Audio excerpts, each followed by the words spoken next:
وَأَقِمِ الصَّلَاةَ إِنَّ الصَّلَاةَ تَنْهَى عَنِ الْفَحْشَاءِ وَالْمُنكَرِ۔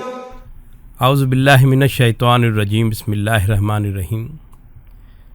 کون مسلمان ہوگا جو یہ نہ چاہے کہ وہ نماز میں جو پڑھے اسے سمجھ میں آئے، اللہ پاک سے جو باتیں کرے وہ باتیں اسے سمجھ میں آئیں۔ لیکن بہرحال نماز جو ہے، صلاۃ جو ہے، وہ عربی زبان میں ہے اور ہماری زبان اردو ہے۔ پس اس مسئلے کے حل کے لیے ہم نے ایک طریقہ تدریس اپنایا ہے، علامتی طریقہ تدریس۔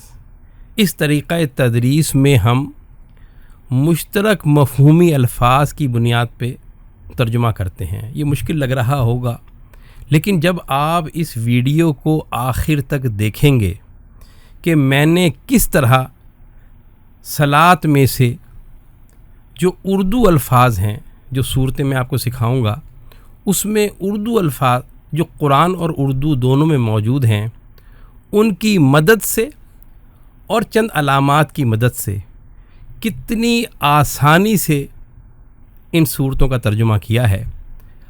بس اس ویڈیو کو آپ نے آخر تک دیکھنا ہے اور یہ 15-20 منٹ آپ کے ہرگز ضائع نہیں ہوں گے۔